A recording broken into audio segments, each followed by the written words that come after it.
Everyone, welcome back to my channel. এখন আমি দোকানের মতো ফ্রাইড চিকেন বানাচ্ছি, কিভাবে সেটা আপনাদেরকে দেখাচ্ছি।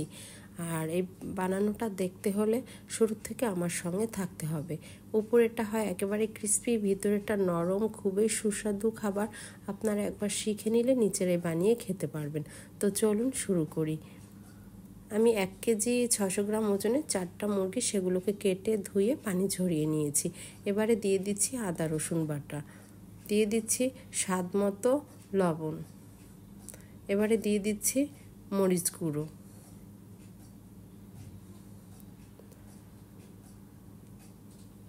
এবারে দিয়ে দিচ্ছি সয়া সস। তো সব কিছু দেওয়া হয়ে গিয়েছে, এখন আমি ভালোভাবে মেখে নিচ্ছি। তো মাখানো হয়ে গেলে আমি নর্মাল ফ্রিজে 5 ঘন্টার জন্য রেখে দেব। আর আপনারা চাইলে টক দই দিয়েও মেখে নিতে পারেন, তাহলে 1-1.5 ঘন্টার পরে আপনারা ভেজে খেতে পারবেন। আর আমি কোনো দই দিইনি, আমি 5 ঘন্টার জন্য ফ্রিজে রেখে দিয়েছি। 5 ঘন্টা পরে বের করে নিয়ে এসেছি। আর যতটা টাইম বেশি ফ্রিজে রাখবেন মাংসটা খেতে ততটা নরম হবে। আমি দিয়ে দিচ্ছি জিরে ধনের গুঁড়ো, এবারে দিয়ে দিলাম গরম মশলার গুঁড়ো। এগুলো শুকনো খোলায় ভেজে নিজেই গুঁড়ো করে নিয়েছি সেগুলো। এবারে দিয়ে দিচ্ছি কিছুটা পরিমাণে বিট লবণ। এখন আমি আবার ভালো করে মেখে নিচ্ছি। মেখে নেওয়ার পরে শুকনো ময়দায় এগুলোকে গড়িয়ে নিতে হবে। আর আমি 3 ময়দা নিয়েছি।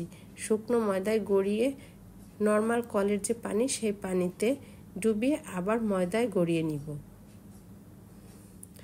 আর এটা খুব চাপাচাপি করা যাবে না, হালকা হাতে আস্তে আস্তে নেড়ে চেড়ে গায়ে ওটাকে ময়দাটাকে মাখাতে হবে। এইভাবে করে 2 বার পানিতে ডুবাতে হবে, আর আমাকে 3 বার এই ময়দার মধ্যে রাখতে হবে।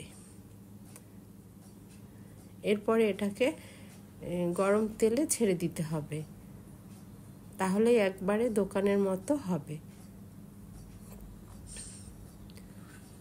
তো দেখতেই পাচ্ছেন আমি গরম তেলে দিয়ে দিয়েছি। এভাবে প্রত্যেকটা পিস ময়দায় গড়িয়ে আবার পানিতে দিব, আবার ময়দায় দিব, আবার পানিতে, আবার ময়দায়, 3 বার ময়দায় দিব, 2 বার পানিতে দিব। এভাবে করে ভেজে নিব। আর খেয়ে দেখবেন যে কতটা মজা হয়, ক্রিস্পি এবং কতটা মজা হয়।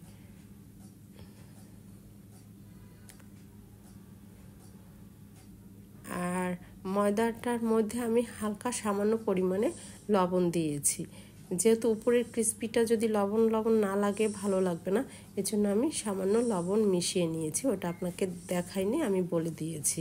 তা আপনারা ওরকম একটু হালকা লবণ ময়দার সঙ্গে মিশিয়ে নেবেন। তো দেখতেই পাচ্ছেন আমার ভাজা হচ্ছে।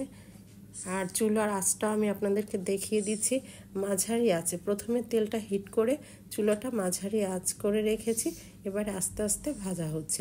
যখন উপরটা একটা ভাজা হয়ে যাবে এক পাট, তখন আমি উল্টে দেব। আর এটা ডুবোনো তেলে ভাজতে হবে, তাহলে উপর নিচ একসঙ্গেই সুন্দরভাবে ভাজা হয়ে যাবে। তো আমি হয়ে গিয়েছে, ওগুলোকে আমি তুলে নিচ্ছি।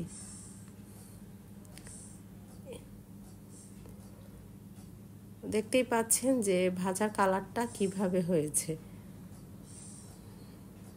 আর আপনি যদি লাল করতে চান, কালার চেঞ্জ করতে চান, তাহলে এই ময়দাটার সঙ্গে সামান্য একটু জর্দার রং মিশিয়ে নিলে শুকনো অবস্থায়, তাহলে আপনার কালারটা লাল লাল হয়ে আসবে, ময়দার উপরের ক্রিস্পিটা লাল হবে।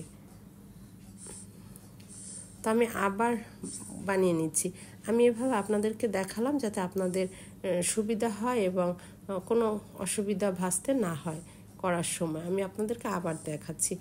পানিতে গড়ালাম, ময়দায় দিলাম, এভাবে করে সবগুলোকে আমি ভেজে নিয়েছি। আর হাত দিয়ে চাপা যাবে না, ঠাসা যাবে না, একবারে আলগা হাতে আলতোভাবে উপর দিয়ে দিয়ে নিয়ে আপনাদেরকে এটা ভাজতে হবে। শেষের দিকে একটা ঝাড়া দিতে হবে যেন গুঁড়াটা পড়ে যায়, পরে আবার তেলে ছেড়ে দিতে হবে।